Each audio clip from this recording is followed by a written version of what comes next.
name is Eden Yaber. I'm from Johannesburg, from the Governors Alliance. All right. What do you think is happening tonight? Well, tonight is the recognition of a profession which should actually happen more often than what it does. These are the teachers that are actually teaching our children are getting recognition for what they're doing. Thank you very much. I'm Don Gibbs, the U.S. Ambassador, and this is my wife, Elizabeth Berry, who has been doing all of our education programming. Yes. What do you think is important about this event for teachers tonight? I think teachers are among the most important people in South Africa, and to honor those who educate our children with this award, I think they're the real heroes of South Africa. Thank you very much. Thank you.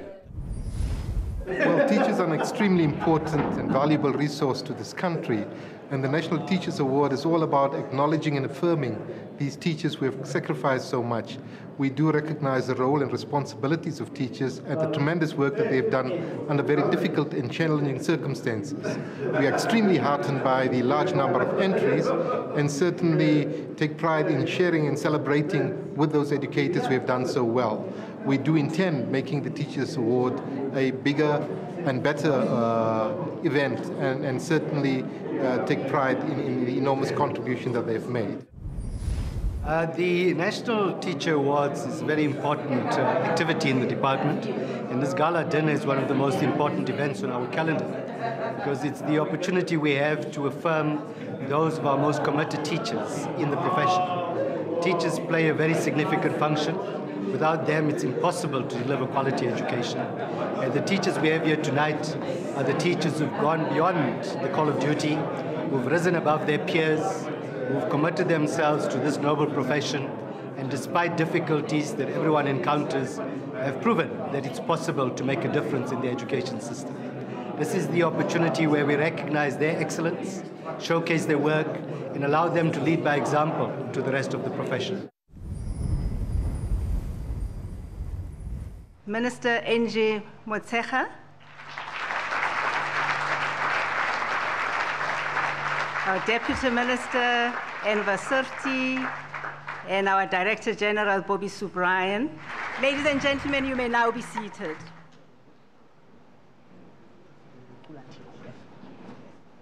Good evening all. My name is Palesa Kyobeka. I'm one of the Deputy Directors General working in the Ministry of Basic Education, and I'll be your program director this evening. And I want to welcome you all to our 11th National Teaching Awards ceremony. We'd like to welcome our keynote speaker who will be joining us just now, Honorable Minister in the Presidency for National Planning, Minister Trevor Manuel, our Minister for Basic Education, Minister Angie Motshekga, members from the different embassies in the country as well as other diplomatic services, members of our portfolio committee, the chairperson and other parliamentarians and members of the portfolio committee on education, our social partners who are here, officials from both the national and the provincial departments of education, all invited guests, the dignitaries who are here today, members of the media, and of course our special guests for tonight, our teachers. In welcoming you, I'd like to thank you very much for taking the time to come here and spend this very valuable time with our teachers. It will only be for a few short hours, but it carries a lot of meaning to us in the Department of Education and to the teachers who are here. Ladies and gentlemen, here to officially welcome you this evening is Mr. Bobby Subrian, the Director General of the Department of Basic Education. Please, Mr. Subrian.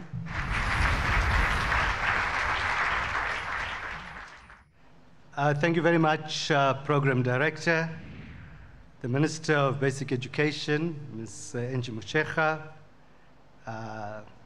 the Deputy Minister of Basic Education, MECs and heads of provincial education departments, ambassadors and embassy representatives, our sponsors, and most important, the teachers and finalists who are here, my colleagues, ladies and gentlemen.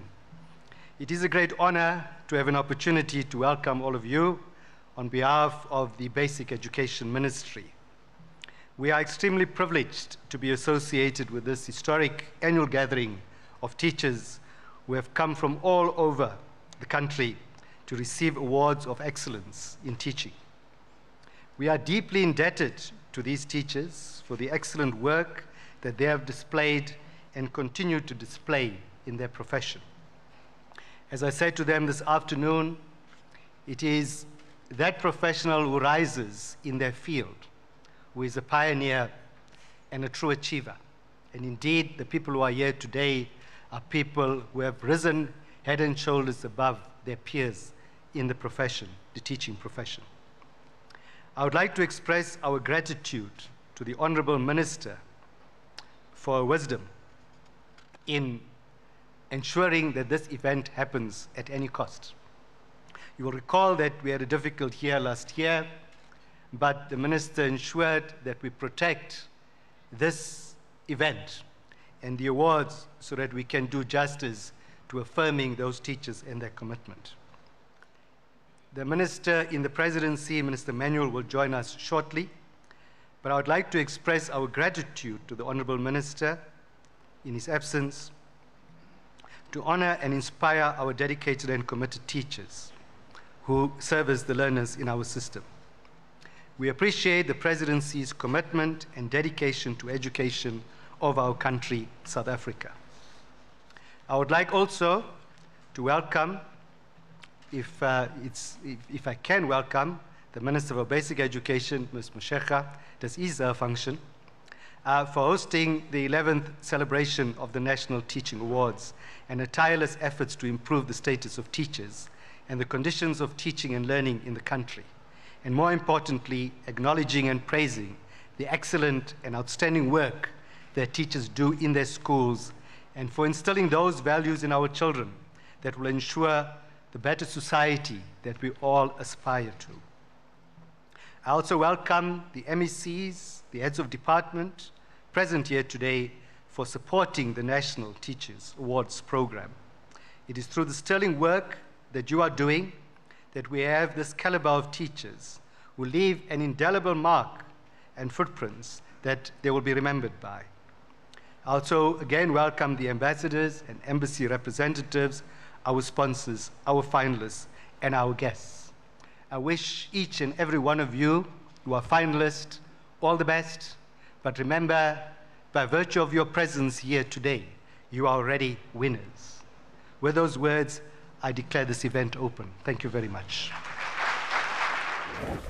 I am going to welcome up onto the stage the Minister of Basic Education, Minister Angie Motshekga, to make her remarks and to introduce our keynote speaker for the evening. Ladies and gentlemen, please welcome Minister Motshekga.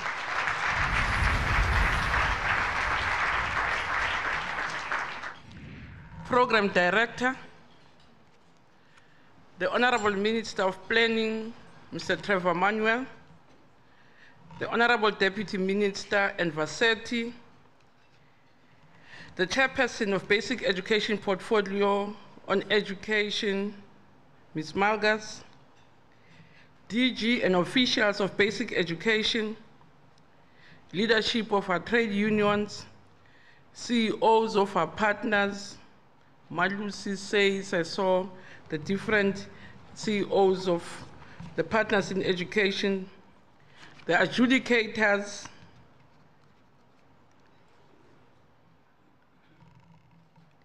leadership from foreign offices. I saw the ambassador of US, but I'm told others are also here.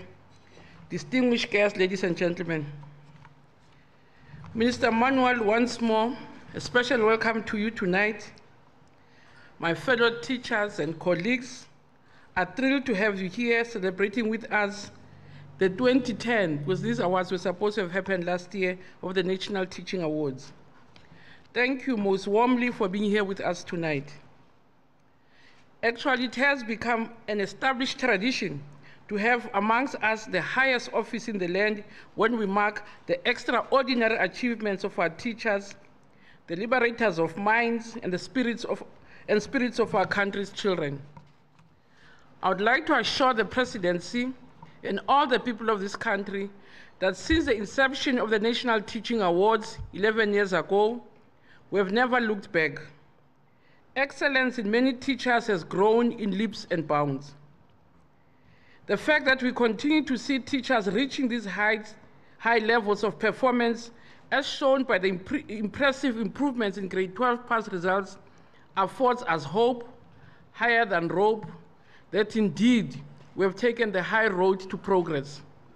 The education system is irreversibly turning the corner.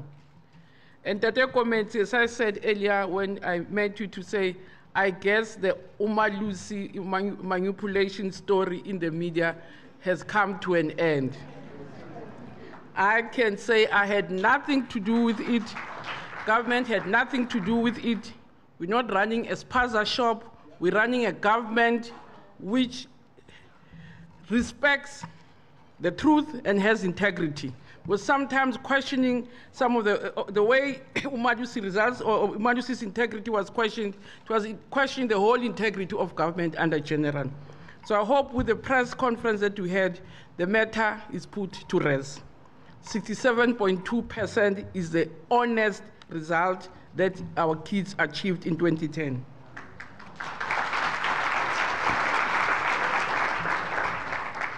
So looking at the esteemed teachers here with us tonight, the critical role of teaching profession in nation building becomes even more clearer than the brightest star. I know for a fact, having been a teacher myself, that teachers perform a value-adding service, selflessly so, on behalf of all humanity. Represented tonight, Minister, is a representation of many other teachers from the more than 400,000 teacher population in our schools as a department. The core that is here is representing many others who couldn't be here.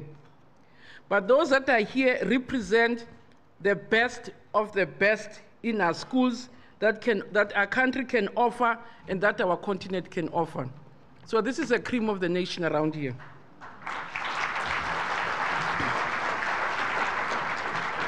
We all know the conditions under which our teachers work, some of them originating from the legacy of the past, a disempowering legacy that President Jacob Zuma rightfully alluded in his State of the Nation address.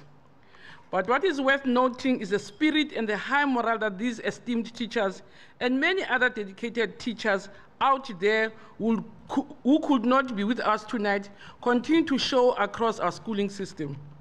It is this selfless commitment to the noble profession of teaching that gives us all hope that our country will live up to the vision of creating a united, democratic, non-racial, non-sexist, and prosperous society. These teachers around here embrace a firm view that despite the awful consequences of our legacy, they will rise above the challenge and be equal to the developmental task facing our country.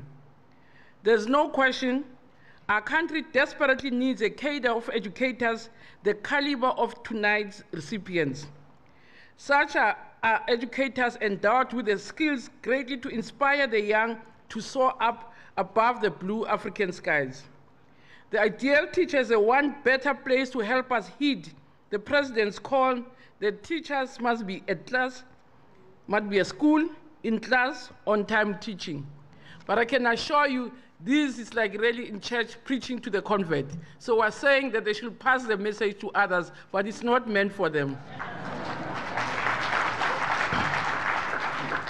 So our vision of a new cadre of teachers will help us heed the president's call again to deliver on outcomes one of education, which is quality education. And these are the people that, Minister, we are relying that indeed they will help us realize that outcome.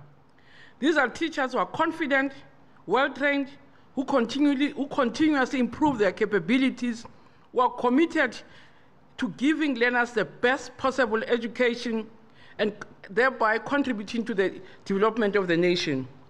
I stand here to salute all the recipients and all others who will not be recipients, but who are present here, and others who are out there for living the values of a new teacher articulated in our plan. So our Minister in Planning and the President, which I was told that I was going to introduce him, I think does not require much introduction. I think you'll agree with me. His illustrious work speaks for itself. Comrade Manuel, your presence in itself is a powerful statement in support of our teachers who are honored for the bright and high quality contribution they are making in the humanization of our children. We feel truly blessed to have you here. You have confirmed by bringing the spirit of the presidency into our midst that a dedicated teacher is fundamental in the promotion of the democratic values enshrined in our Constitution. With these words, Minister, I'd like to request you to address our guests and teachers who have remained forever true to the call to serve the country and its people with honor and distinction. Minister Manuel.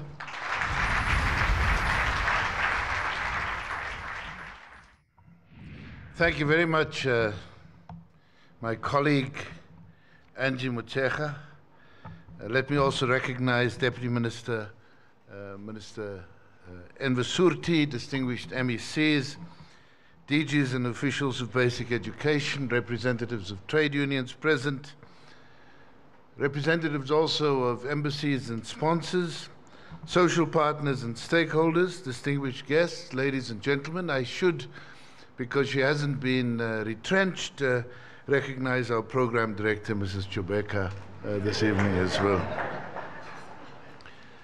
I can't, as the minister responsible for national planning, use the traffic as an excuse, so I have to apologize that I was poorly educated in the skills of planning, and hence I didn't make adequate allowance.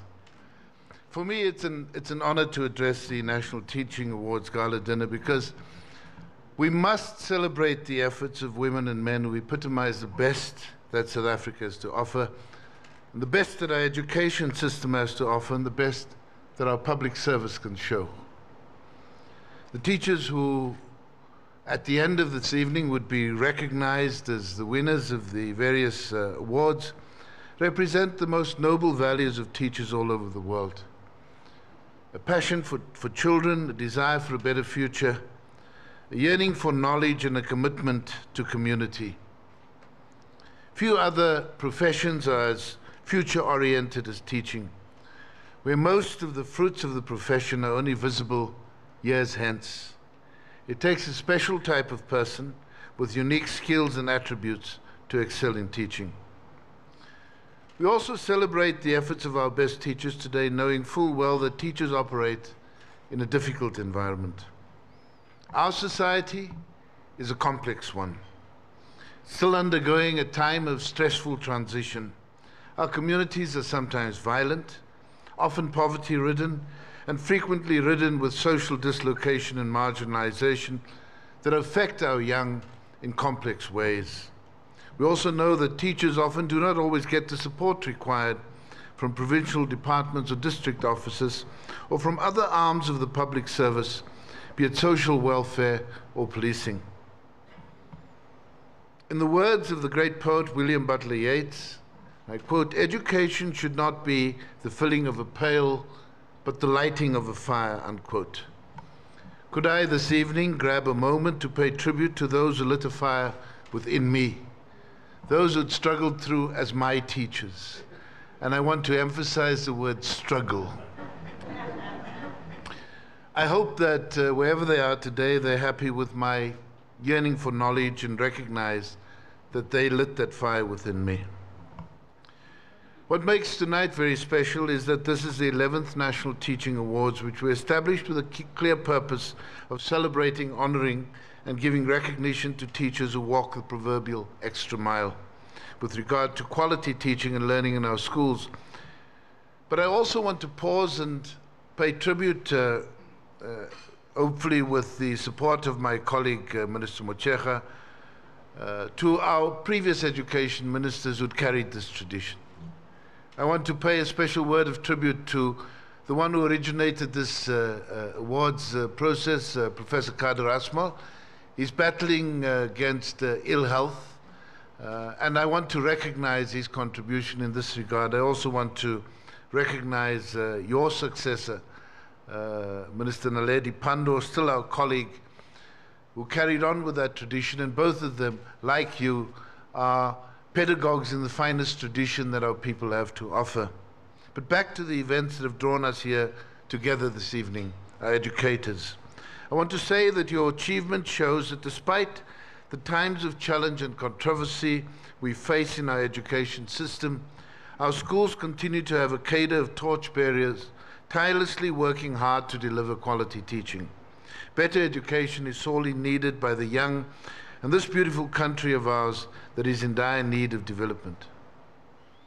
I can say with confidence that given the level of excellence displayed by tonight's recipients, we've entered the road that will help us overcome the many challenges confronting our education system.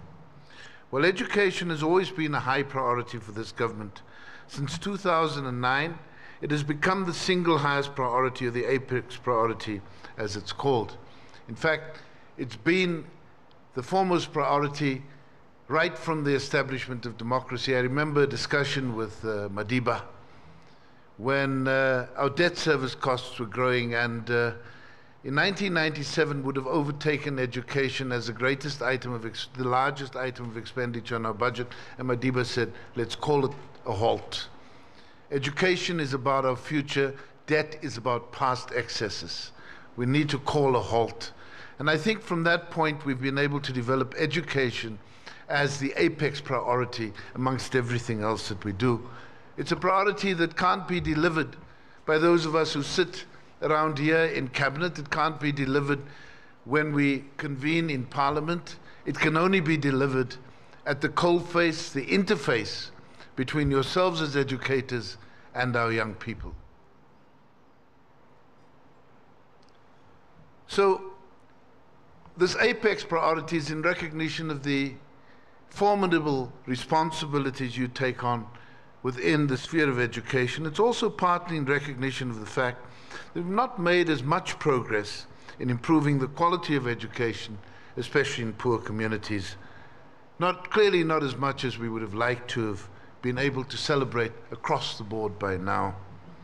Let me be more specific. We've not yet eradicated the shadow of history in reversing the legacy of apartheid education. While we knew that this would be a multi-decade challenge, we did expect to have made more progress. While commending these distinguished teachers and principals here with us tonight, we also need to highlight some of the challenges, and I'd like to isolate 6 of these. Firstly, serious gaps still in the teaching of maths and science. Secondly, low levels of literacy and numeracy in our schools. Thirdly, low competence and skills levels of at least half of our teachers. Thirdly, poor infrastructure in some areas. Fifthly, poor teaching and learning in some schools. And finally, a low grasp of English. So, ladies and gentlemen, I want to emphasize that the impact of these challenges cannot by any means be underestimated. They continue to impact negatively on our learners, especially in the area of acquisition of skills that can and must assist in growing the economy of our still young democracy. As a country, if we are to transform our education system and reach the goal of people's education for people's power, as set out in the education roadmap, we must emulate the great effort shown by these outstanding and exemplary teachers. I believe that success will not come our way overnight. It calls for constant engagement with the challenges I've tabulated. This we must do better to construct a different tomorrow for our children and generations to come. In some ways, it's unfair of me to talk about the complex problems facing our education system when we are actually here to celebrate those who truly value quality education, those who display the highest professionalism, and those who give the most to our young. However, I know that all of you are gathered here, especially the award winners, would echo my sentiments when I say that all is not well in our education system and that all is not well with the state of professionalism in teaching in our country. When President Zuma stands up and promotes the 3 T's of education, time, textbooks, and teaching, does it mean the same to all 400,000 of our teachers? As my colleague Minister Motshekga says, we'd like to start from the premise that those who've gathered in this room are excluded from those who didn't hear the message. But for it to be successful, we need to ensure that each of our 400,000 teachers hears this message unequivocally, loudly and clearly, and responds to it positively. When President Zuma commented in 2009 on the fact that township schools teach an average of 3.5 hours a day, whereas former Model C schools teach about 5.25 hours a day, were all 400,000 teachers listening? When President Zuma announced last year that new workbooks would be delivered, were all the officials in all provincial education departments listening? So, ladies and gentlemen, I know that we are making progress in improving matric results, and I want to echo the sentiments articulated earlier, and we want to thank Umalusi for having confirmed and put all of the suspicions and doubt to rest this week. I know that teachers and professionals operate in very difficult environments. I know that we inherited an absolute mess. But despite all of that, we cannot be satisfied with our performance, at least in the aggregate. Many township schools are still failing to provide the most basic teaching environment. Maths and literacy scores are low by both international and African standards, even in some of our leafy suburbs. I'm sure that you know that average literacy scores at grade 3 are higher in Kenya for the top 20% of schools, than for the top 20% of schools by income in South Africa. With a few exceptions, and you are the subset of those exceptions, the schooling system is failing the majority of children in our country. I want to cite 3 reasons why, in my opinion, we are failing. And it's not you, it's us together. Firstly, in a developmental state, surely the role of teaching unions cannot just be about industrial relations with the state as employer. Surely it is the role of teaching unions to promote quality education, to promote time on task, to support weaker schools, to provide professional advice and counsel to poor performing teachers, and to act against those who sully the good name of the profession. On the contrary, in several areas, teacher unions are unfortunately part of the problem, jostling for power over promotions and acting to undermine some of our centers of excellence. Yet trade unionism is possible in a profession. Many professions around the world have strong trade unions who represent members in ways that do not undermine the professional ethic of teachers. I put it to you today that in South Africa, we've not found that medium yet. And so, what should be a healthy conversation in a developmental state about teaching quality in the poorest of schools always degenerates into a fight about resources, about politics, and about power. Nothing, I repeat, nothing should be more important than the quality of teaching, especially in poor communities. There are simply no excuses that deserve to be tolerated by people who are committed to a different future.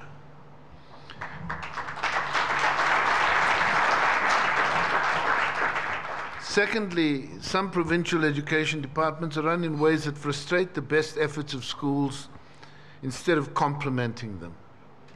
In several provinces, school books have still not been delivered this year. In at least one province and in several school districts, the school feeding scheme has collapsed due to some form of mismanagement. In many school districts, promotions have become contested, undermining the spirit of rewarding quality teaching. In many cases, not all, but in many cases, school districts are bureaucratic post offices raising the regulatory burden on principals and teachers without adding any value to the quality of teaching and learning. The third set of problems that we have to resolve is to provide appropriate channels for communities and parents to support schools and principals. While we have the legislative framework for community involvement in education, this is often paid lip service to in practice. The problem lies in several quarters, with schools, with the department, and with parents themselves. In many areas, the legislative powers that school governing bodies have are undermined by district decisions on which teacher to hire and whom to promote. Resources are often managed more inefficiently by the bureaucracy than by the schools themselves. In some cases, parents also fail to understand their role They make huge sacrifice, paying significant sums of money, either directly or indirectly, to schooling costs, to get their children into the best schools that they can afford, but then play little role in the education of their child in the running of the school. Education cannot be outsourced. It starts at home, and the home environment is critical to the performance of learners. In fact, several studies reflect that the most important factor that determines learning outcomes is a home environment. Our government is excited by the plans contained in the delivery agreement signed by Minister Motshekga and the President last October, the Action Plan to 2014, towards the realization of Schooling 2025, and the Implementation Plan for Teacher Education and Development. I want to commend my colleague, Minister Motshekga, for introducing standardized annual assessments in literacy and numeracy. Government has been trying to do this for years, but has not succeeded until your efforts over the past 2 years. Well done. However, we must build on this so that the results go to parents and we can begin to benchmark schools to increase accountability in the schooling system. I believe that this reform can help increase the information that parents have and could help parents interact more meaningfully with teachers and with their children. Through the Accelerated Schools Infrastructure Development Initiative, we will be able to improve safety and basic functionality of our schools by, among other things, eradicating mud and unsafe structures.